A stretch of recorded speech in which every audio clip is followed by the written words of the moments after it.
you want to know the most expensive mistake of your life? It's not the lack of money, nor the lack of opportunities, and much less the lack of talent. The most expensive mistake is staying still. Yes, that simple inaction. Doing nothing. Repeating the same excuses day after day, holding on to mediocre routines, waiting for that magical day when everything falls into place. The problem is that day doesn't exist. Most of us live as if time owed us something, as if at some point on the calendar, destiny would hand us a happiness check. We wait for the perfect moment to start. When we have more time, when the economy improves, when the opportunity appears, when we have more energy. And the hard truth is that none of that will happen if we remain static. Life doesn't wait. The clock never stops. The time you waste today will never return.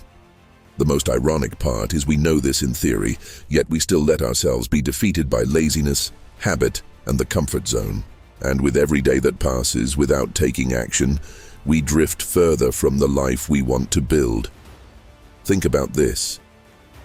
How many times have you promised yourself to start on Monday? How many times have you sworn that this time for real, you'd change your routine, your habits, your projects, and yet Monday came and went, and everything stayed the same? That's the trap of inaction. It steals your hope little by little until one day you wake up and realize you're not where you dreamed you'd be. That's why this script isn't for everyone. It's not for those looking for cheap motivation, calendar quotes, or sugar-coated speeches. This script is for you who are tired of fooling yourself. For those who look in the mirror and don't want excuses anymore, but results. Today, we're going to talk about 10 brutal lessons, inspired by Stoic philosophy and real-life examples, that can shake your way of thinking and force you to improve. And heads up, don't expect comfort here. I won't tell you it'll be easy or fast, or that it's enough to wish for it. What you'll find here is a mirror that reflects your potential and also your chains. Stoic philosophy wasn't made to sound pretty on Instagram quotes. It was forged in hard times for men and women facing uncertainty, poverty, war, and death. It's a philosophy born from adversity, and that's why it's still so useful today. Because even though the world has changed, the core problems remain the same. Procrastination, fear, lack of discipline, difficulty facing discomfort, and above all, the tendency to blame what's external instead of taking responsibility for what's internal. This script is designed to confront you, to make you question yourself, to help you understand that change doesn't come from waiting, but from acting. So listen carefully, because in the next few minutes you're going to discover ideas that could change the direction of your life. Not because they're magical, but because they'll show you an uncomfortable truth. It all depends on you. And here comes the first invitation. I don't want you to listen to this as a passive spectator. I want you to take it as a contract with yourself. Answer right now. Are you ready to stop waiting and start acting? Are you ready to look at your reflection and admit that the only real obstacle is you? Or are you going to keep postponing your transformation? The decision is yours, but if you choose to stay here, I guarantee this journey will stir you from within. The story of Lucas. Once upon a time, in a small fishing village on the edge of the ocean, there was a young man named Lucas. From childhood, he grew up among nets, boats, and sailors' tales. Everyone recognized him for his skill at fishing and his knowledge of sea currents. He knew how to read the sky, anticipate winds, and handle his boat like few others.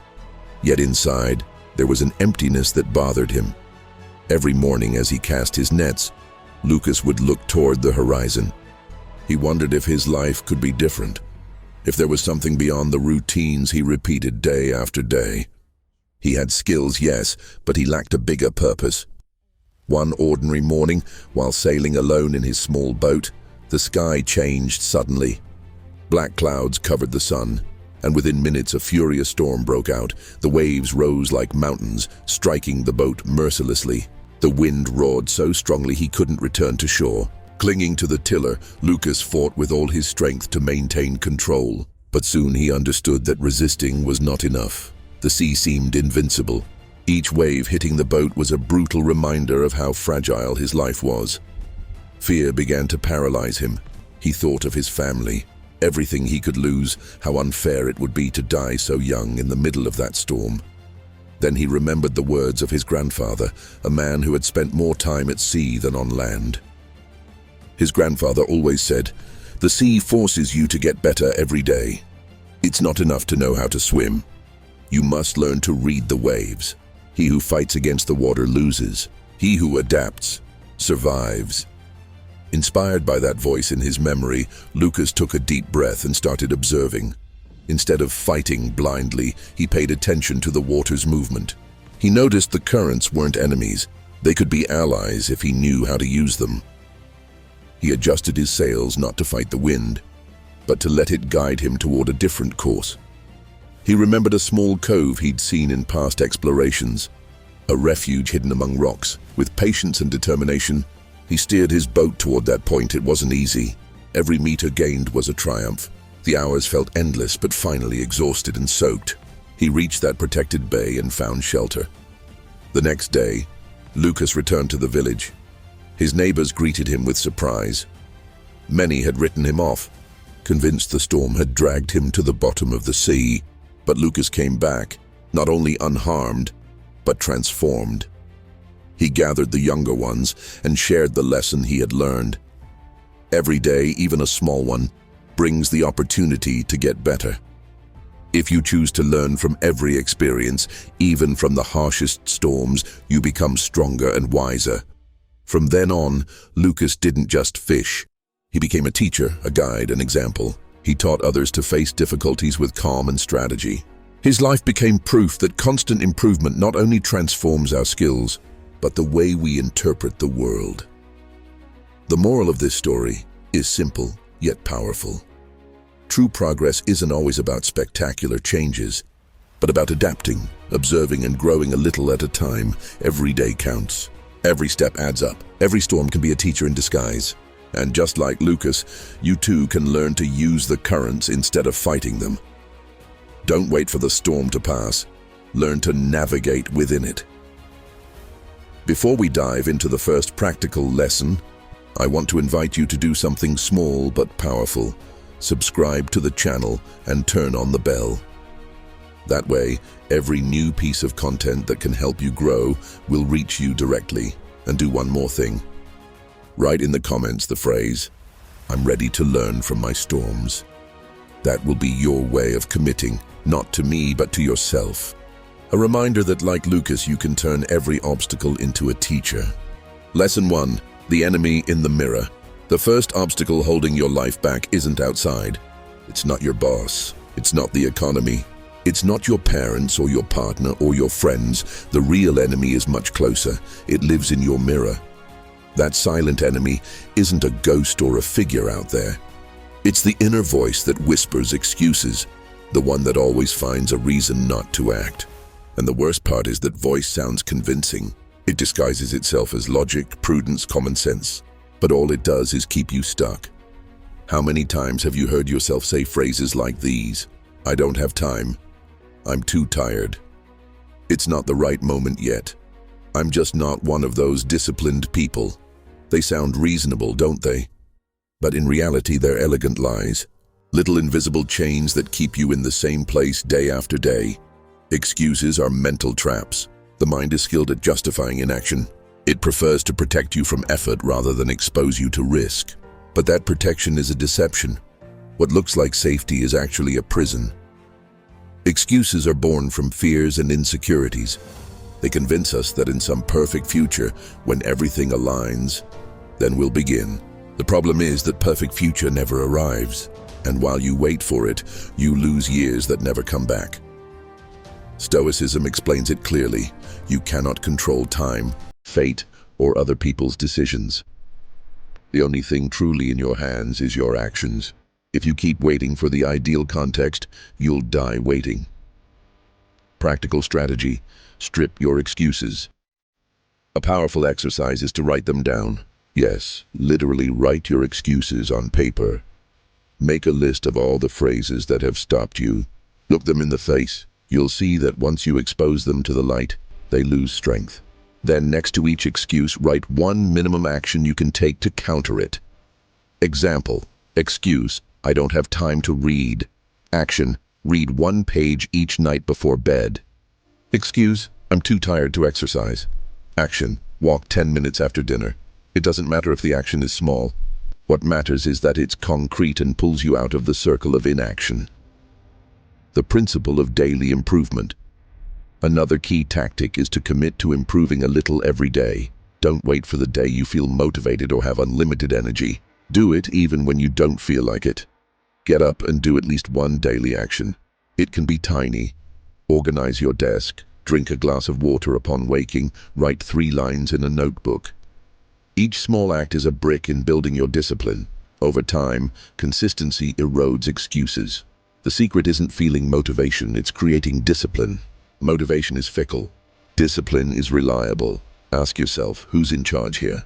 The next time you're about to give in to an excuse, stop and ask, who's in charge here, me or my excuse-filled reflection? That little inner dialogue can change everything. Because the moment you realize you're the one who decides, you take back control. As Epictetus said, the greatest obstacle isn't out there, but in the dialogue you hold with yourself.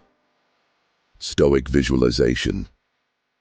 Imagine that in front of the mirror isn't your reflection, but a rival. That rival is still you, but your weaker version. The one who gives up, postpones, seeks excuses. Every time you choose to act, you win a battle against that rival. Every time you give in, he gains ground. Who are you going to let win? Practical exercise today before bed. Do this. Write down your most frequent excuse. Note a minimum action you can take tomorrow to prove you're stronger than that excuse. Do it, even if it's uncomfortable.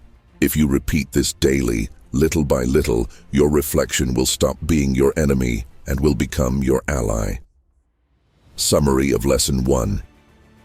Your worst enemy is in the mirror. Your excuses. Excuses are elegant lies that keep you still. Write them, face them, and answer them with concrete actions. Improve a little every day, even without motivation. Discipline is built from small, repeated decisions. Lesson 2. The power of small steps. How many times have you heard phrases like, if you want to change your life, you must take a big leap? Society sells us the idea that success comes in an instant, in a moment of glory, in an epic act that changes everything. But that vision is a dangerous lie. Big leaps are the exception, not the rule. The true power lies in small steps, those minimal actions that seem irrelevant but accumulated, build personal empires. The myth of the big effort. We think that to transform our lives, we need something gigantic. A radical change, a monumental decision, a near-divine revelation. We imagine the person who quits their job overnight, starts $1 million business in a month, or runs a marathon without training. But reality is different. Changes that last aren't built with leaps, they're built with consistency. A marathon isn't won on race day. It's won in each daily training session. A book isn't written in one night. It's written page by page. A fulfilling life isn't reached with one heroic act. It's reached with thousands of small decisions repeated every day. The power of the tiny, think of it like this. Choosing to walk 15 minutes instead of staying on the couch doesn't make you an athlete, but it gets you moving. Reading 10 pages a day doesn't make you a scholar, but in a year you'll have read 3,000 plus pages. Saving a small amount each week won't make you a millionaire, but it builds financial discipline.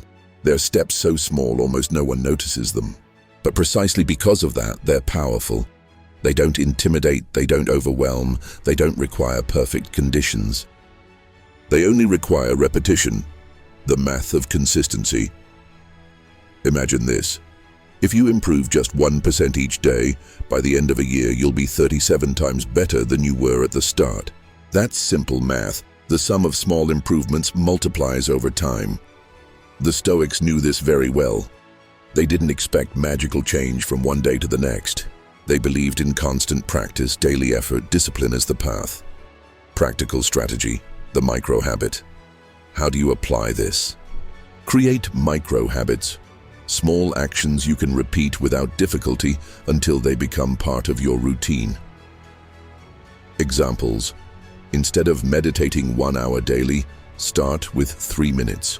Instead of trying to write a 300-page book, write 1 paragraph a day. Instead of training for 2 hours, begin with 5 minutes of stretching. What matters isn't the size of the act, but the consistency. Micro habits are seeds. At first they seem insignificant, but over time they grow into strong trees. Avoid the trap of giant goals. One of the most common mistakes is setting goals so big they paralyze us. We want to lose 20 kilos in a month, learn a language in 2 weeks, or double our income in a quarter. Such goals end up crushing us. Instead, when you split a great objective into small daily actions, the impossible becomes manageable. You don't have to cross the entire mountain in a day. It's enough to take the next step. Celebrate mini victories. Another key is to acknowledge your progress, however small. If you walk 10 minutes today, celebrate it. If you read 1 page, celebrate it. If you resisted the urge to postpone a task, celebrate it. Each tiny victory strengthens your confidence and reminds you that you're moving forward. Don't underestimate this. Celebrations are fuel to keep going. Practical exercise. Tonight, before bed, list 3 small actions you can do tomorrow. Drink a glass of water upon waking. Write 1 sentence in a journal. Walk 5 minutes after eating. Tomorrow, complete those 3 actions. And repeat. By the end of a week, you'll have taken 21 small steps. By the end of a month, 90. By the end of a year, 1,000 plus. See the power of the small? The small builds the great. The Stoics didn't dream of instant transformations. They knew authentic progress is the sum of small, constant efforts. Each day is a chance to grow a little more. You don't need extraordinary things to change your life. You need to do ordinary things with extraordinary consistency. Summary of Lesson 2. The big leap myth is dangerous. Lasting changes are gradual. Small steps are more sustainable and cumulative. Micro habits are seeds of transformation. Avoid paralyzing giant goals. Split them into minimal actions. Celebrate mini victories. They're your fuel to keep advancing. Lesson 3. Run from your comfort zone. You know what happens when you stay too long in your comfort zone? It's like settling into an invisible bubble. It seems safe, calm, stable. But little by little it starts to suffocate you. Comfort is addictive. That soft couch that hugs you after a heavy day. That familiar routine that no longer demands anything of you. That job that doesn't challenge you but pays just enough to get by. All of that makes you feel protected, but at a high cost. It robs you of the chance to grow. The trap of the familiar. We get so used to what's easy that we confuse security with life. But life isn't about being comfortable. It's about evolving. When all you do is stay in what you know, your spirit dozes off. You become like a plant that withers slowly because it no longer has room to spread its roots. The comfort zone is like a jail with silk bars. It doesn't look dangerous because it doesn't hurt right away. But the damage is there. Each day you lose strength, curiosity, initiative. Fear as a sign of growth. Leaving what's comfortable sounds scary, I know.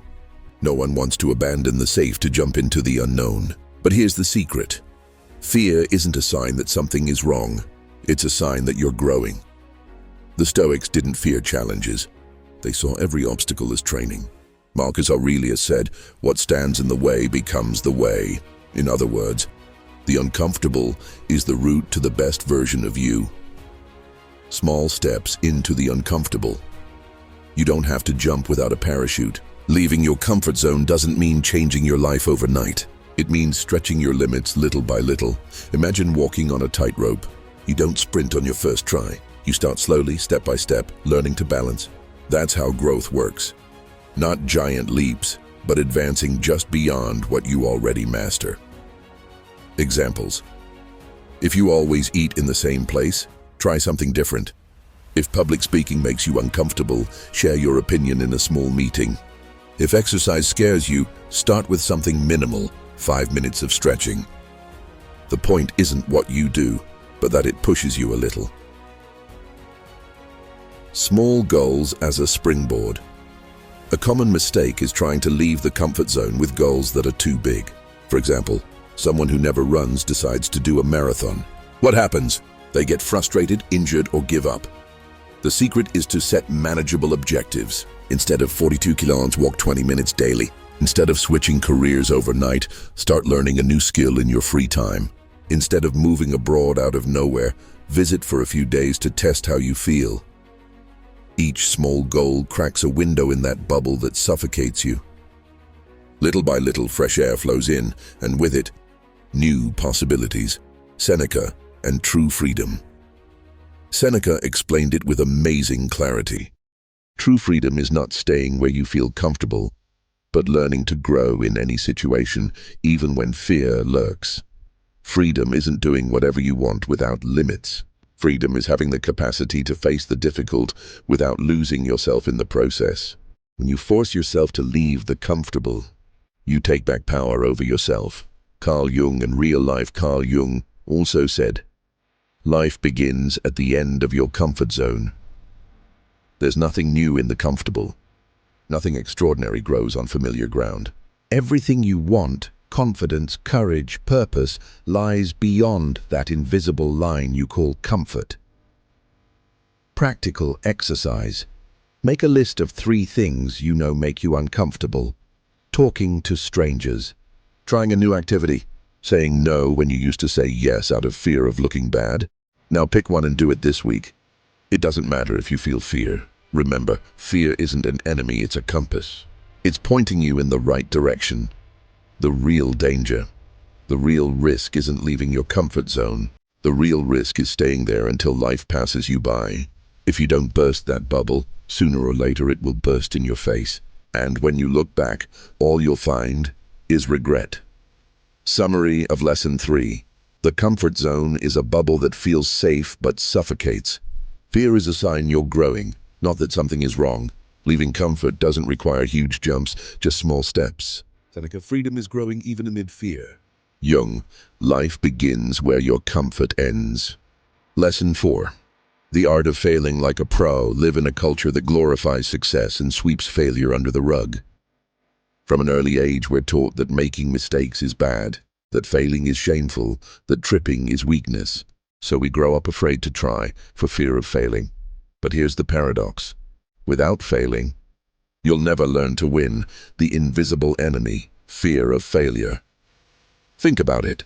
How many opportunities have you let pass just for fear of messing up?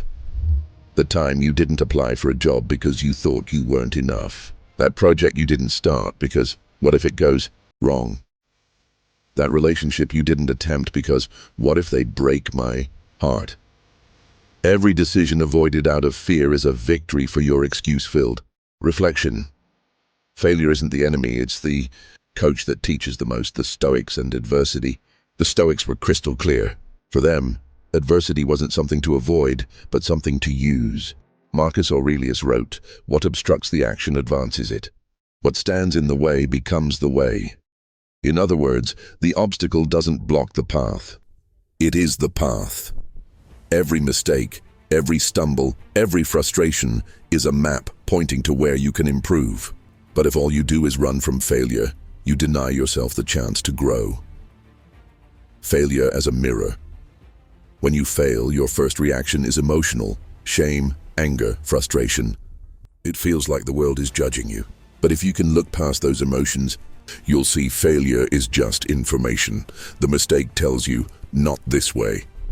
You need to improve this. This path requires more preparation. It's like a treasure map, but only those who dare to study it understand it. The gym of failure.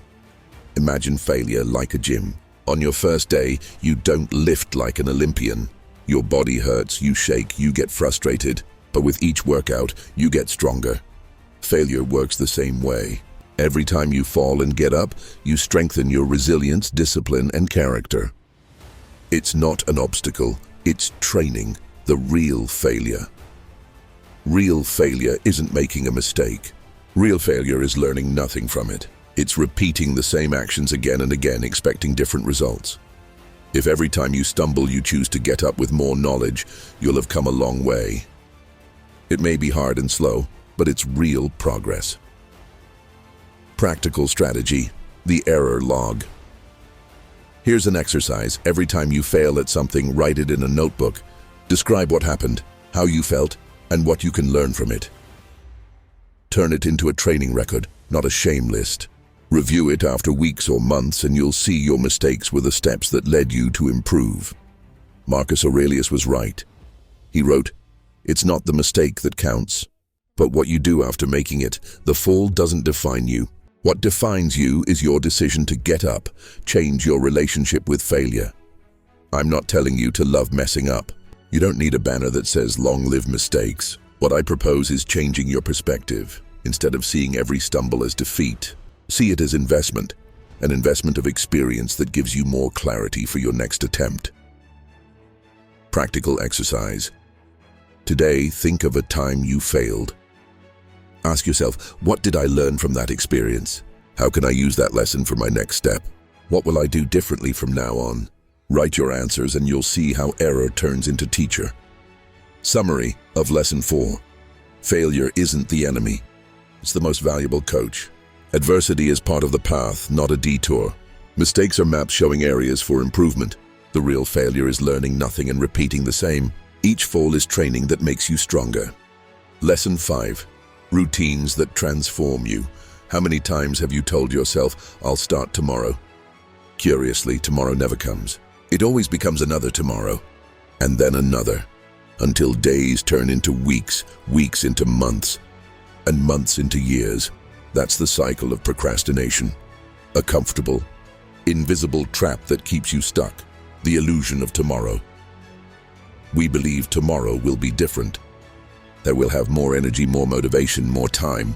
But the truth is, tomorrow brings the same excuses as today. The perfect tomorrow is an illusion. If you want to change your life, you can't rely on an uncertain tomorrow. You must build a powerful today, and that is done through routines. The power of routines. Routines aren't punishments. They're tools. They're small rituals that become the foundation of your transformation. Think about your morning. What do you do when you wake up? Do you check your phone and flood your mind with negative news or social comparison? Or do you spend a few minutes preparing your mind for the day? What you do in the first moments of your day sets the tone for the rest.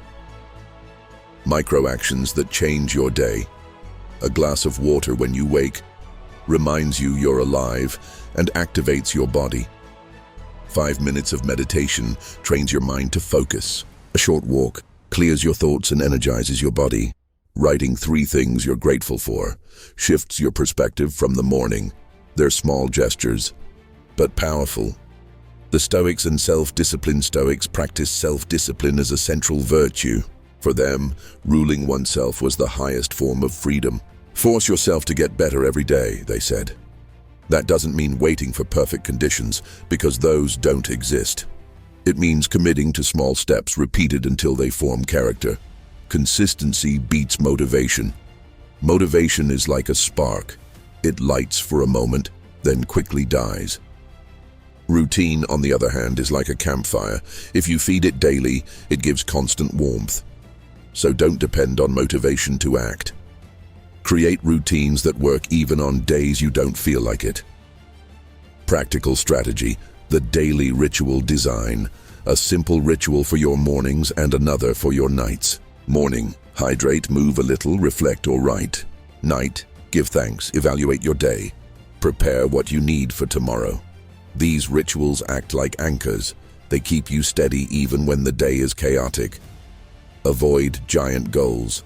Don't try to build a perfect routine all at once. If you've never meditated, don't start with 30 minutes. Start with 2. If you've never kept a journal, don't force yourself to fill 10 pages. Write 1 sentence. What matters isn't how big, it's how repeated. Inspiring example. Imagine 2 people. The first decides on a radical change. Run an hour daily, read a book a week, meditate half an hour each day. They last 3 days before quitting. The second starts with 10 minutes of exercise, 5 pages of reading, 2 minutes of mindful breathing. After a month, their routines are part of their life. Who do you think achieves more? Routines transform your identity. Every time you complete a routine, no matter how small, you reinforce a belief about yourself. I am someone who keeps what I commit to. That changes your identity. And when your identity changes, your results change. Practical exercise today. Design a minimum routine for your morning and another for your night. Minimum means you can do it even on your worst days. That's the foundation, small and consistent. Summary of Lesson 5. The perfect tomorrow is an illusion. Change starts today. Routines are tools, not punishments. Small rituals, water, gratitude, movement change your day. Stoic self-discipline is key to progress. Consistency beats motivation. Each routine reinforces your identity and transforms your life. Lesson 6. Discipline is freedom. At first glance, it sounds contradictory. When we hear the word discipline, we think of rules, restrictions, chains that tie us down. We believe discipline is the opposite of freedom, but the truth is different. Discipline is the mother of freedom, the tyranny of impulses.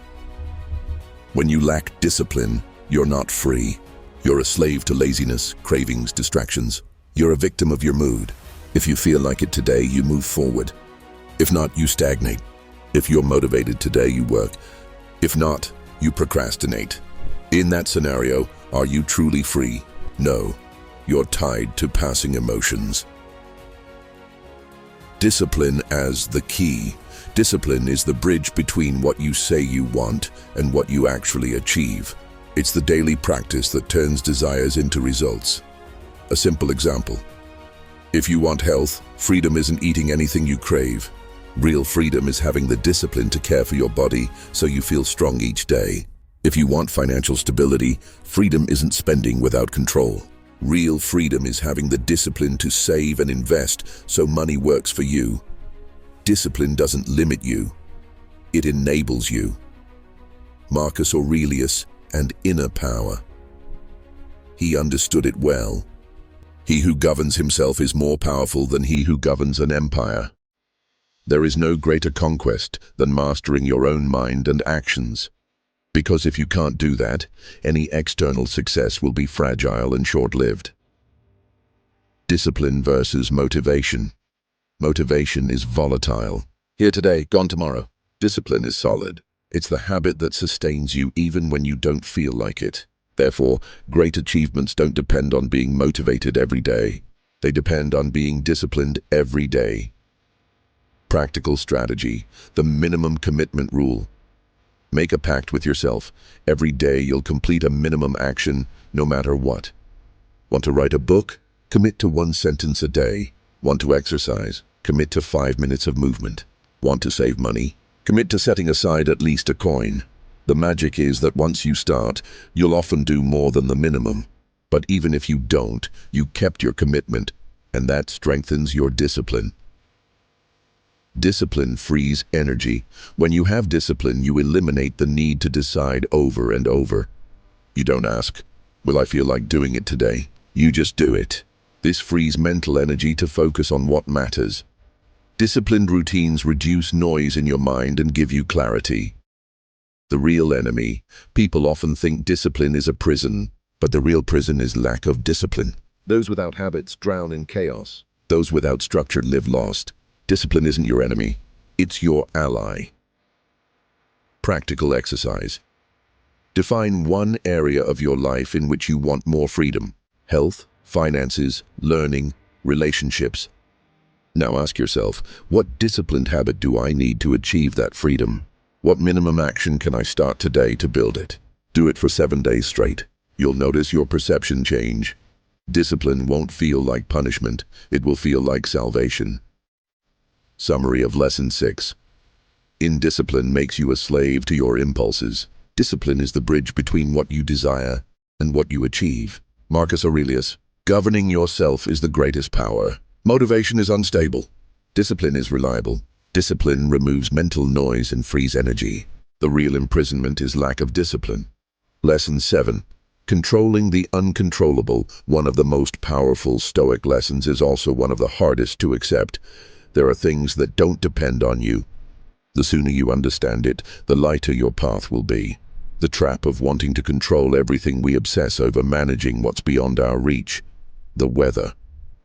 What others think of us. The past we can't change. The future that hasn't arrived. We spend hours, days, even years on useless worries, as if anxiety had the power to modify the unchangeable. The truth is simple. All that is out of your hands. The Stoics and Serenity Epictetus put it clearly. It's not events that disturb us, but our opinion of them. Meaning, it's not the fact that hurts you, but how you choose to interpret it. You can't control the storm, but you can decide to take shelter or let it sink you.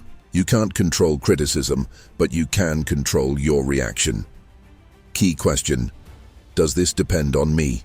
Next time something frustrates you, pause and ask, does this depend on me? If no, let it go. If yes, act. This simple filter can save you years of suffering. Everyday example.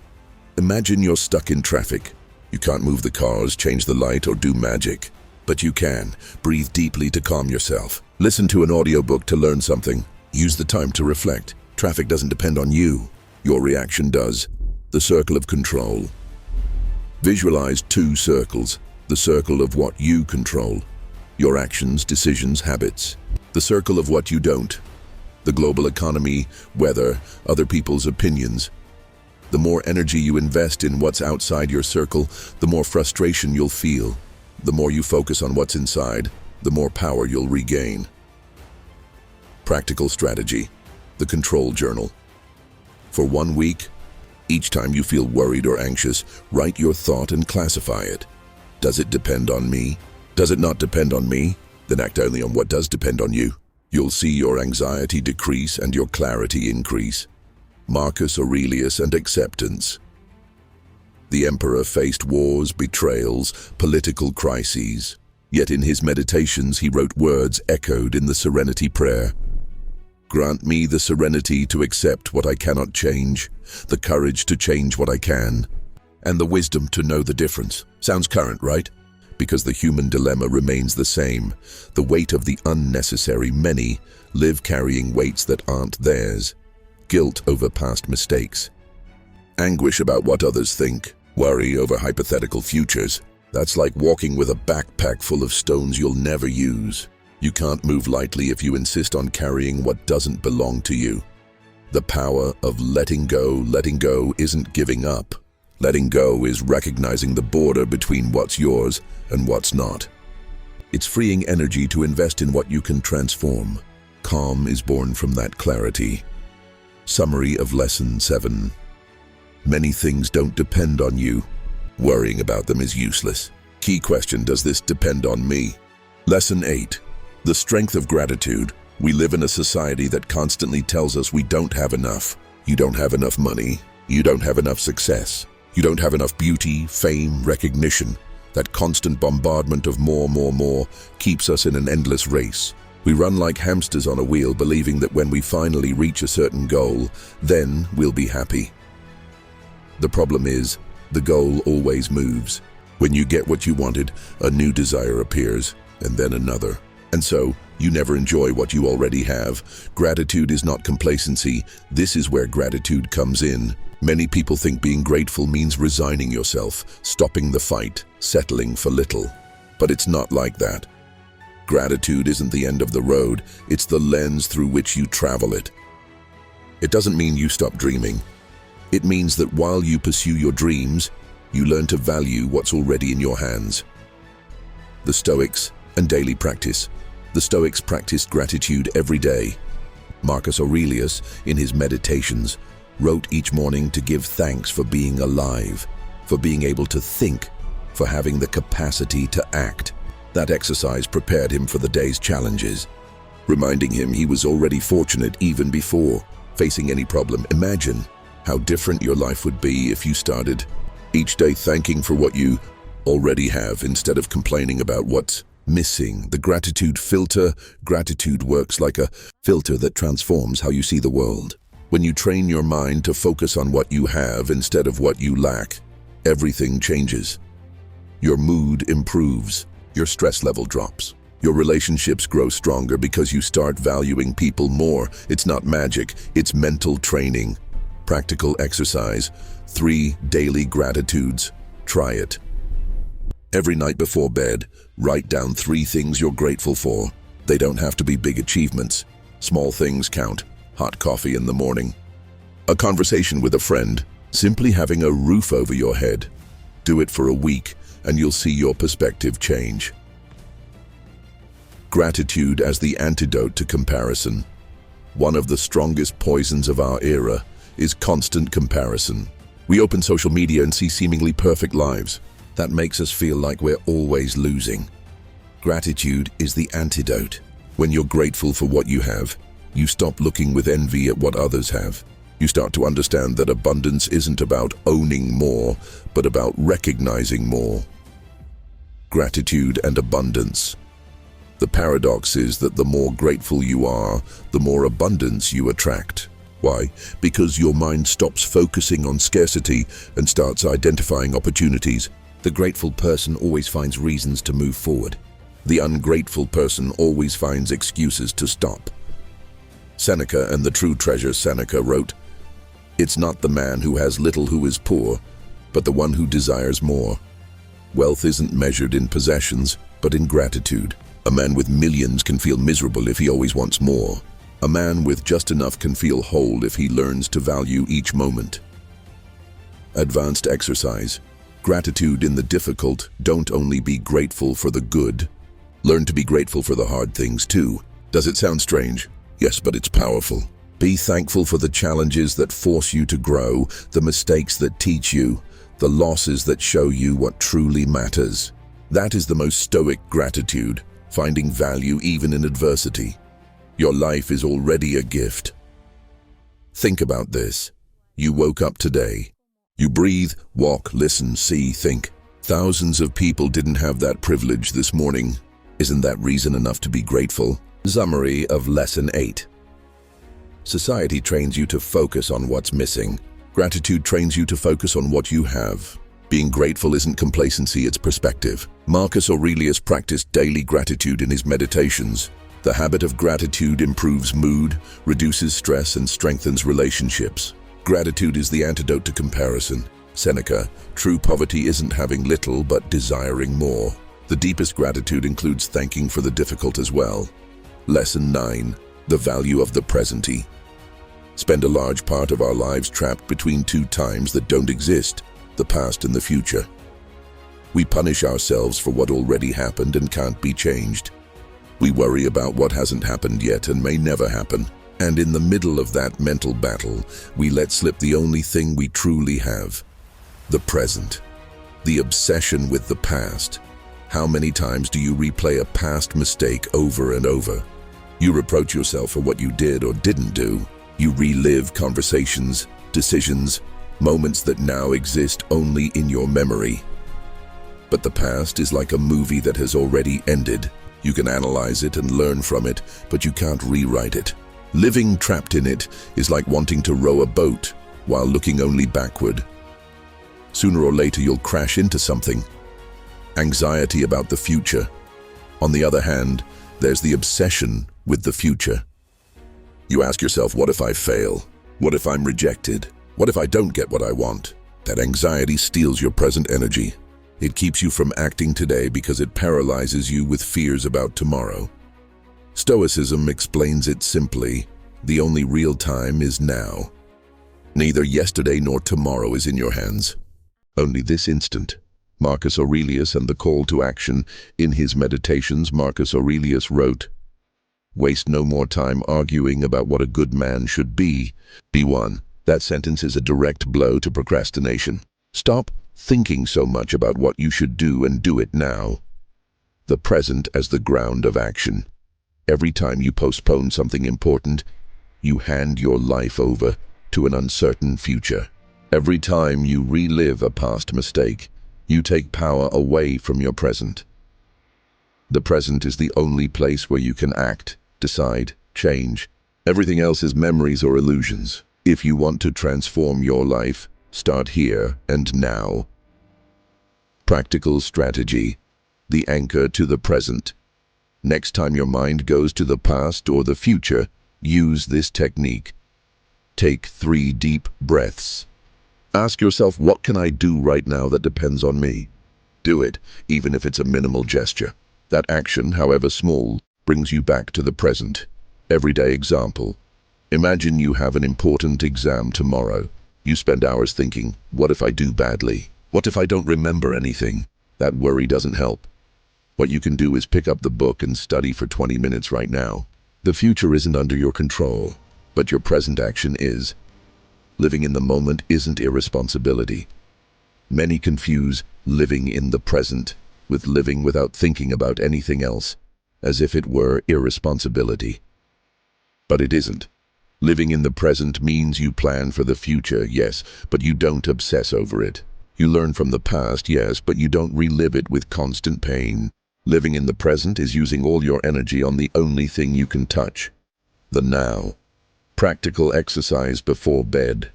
Write the answer to this question. What concrete action can I take tomorrow that depends only on me and brings me closer to my goal? When you wake up, make it your first task of the day. If you repeat this exercise, you'll train your mind to focus on what truly exists. The present. Summary of Lesson 9. Past and future exist only in your mind. The present is the only reality.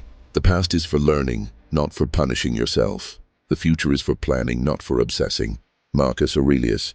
Don't argue about what a good man should be. Be one today. Strategy. Breathe.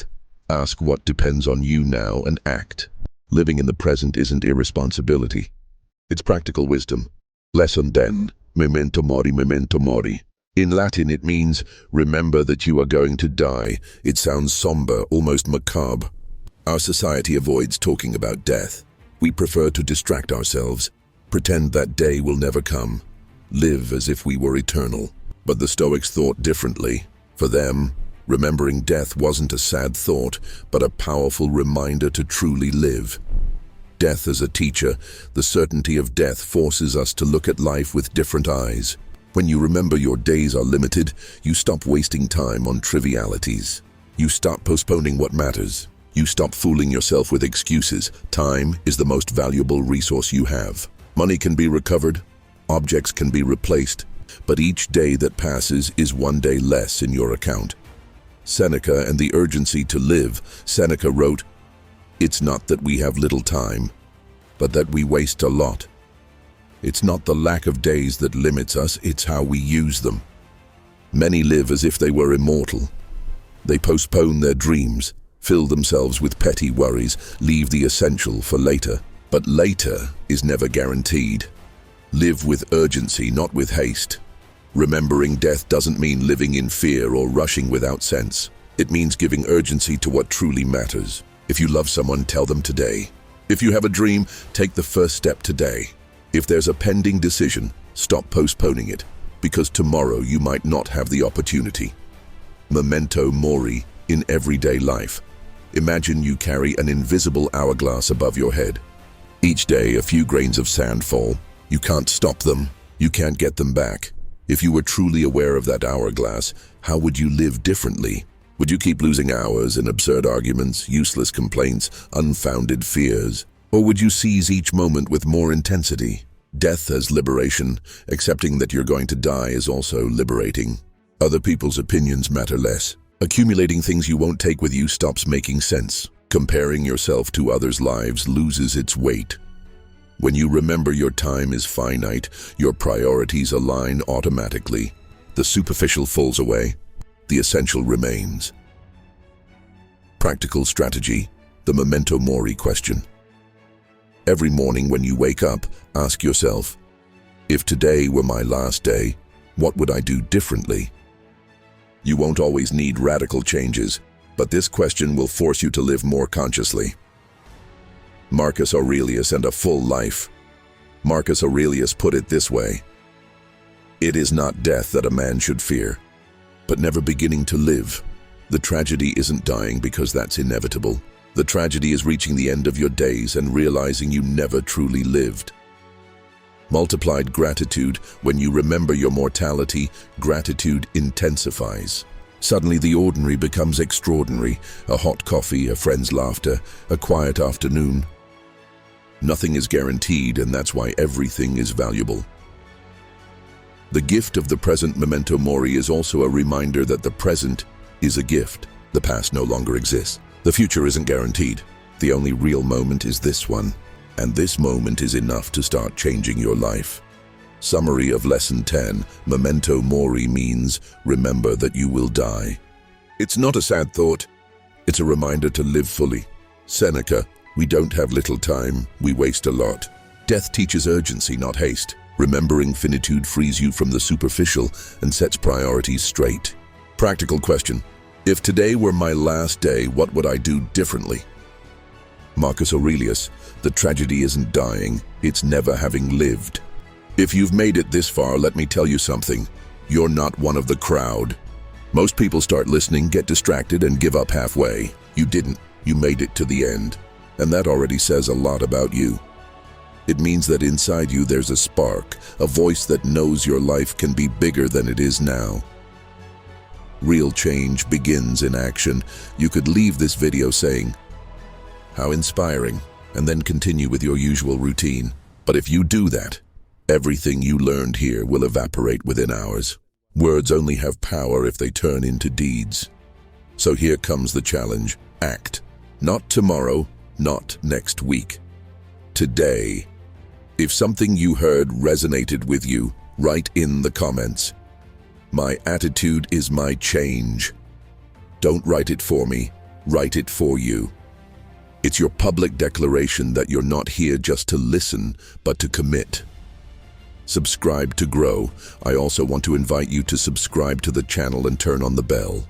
Not because I need another number, but because each week you'll receive content that can help you stay focused, disciplined, and motivated on this path of transformation. The difference between moving forward and stagnating is surrounding yourself with messages that remind you what truly matters. This channel can be one of those constant reminders. Share to multiply, and if this script brought you value, share it with someone who needs it. You never know who you might inspire with a simple click. It could be a friend going through a crisis, a family member who feels lost, a colleague who needs a push. A word at the right time can change a destiny, and you can be the bridge for that to happen. The commitment to yourself, but the most important thing isn't what you do here on YouTube. The most important thing is what you do in your real life. When the alarm rings tomorrow, remember the present is your only opportunity. When an excuse appears, remember your worst enemy is in the mirror. When you feel fear, use it as a compass to leave your comfort zone. When you fail, see it as a gym that strengthens your character. When comfort tempts you, remember that discipline is the only real freedom. When you get frustrated, ask yourself, does this depend on me? When you compare yourself, answer with gratitude. When you get distracted by the future or the past, return to the now. And above all, remember, life is finite, and every day counts. Your story is about to be written. Imagine that a year from now you listen to this video again. What do you want your life to be like then? Do you want to look back and see everything the same? Or do you want to be surprised at how far you've come because you decided to take small steps each day? The power is in you. No one else will do it for you. A farewell with purpose. So before we close, let me repeat it clearly. Write in the comments. My attitude is my change.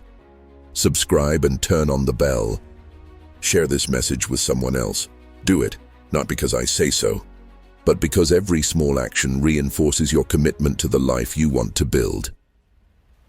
Stoic philosophy reminds us that you can't control how long you'll live, but you can decide how to live each day you have left. Make it count.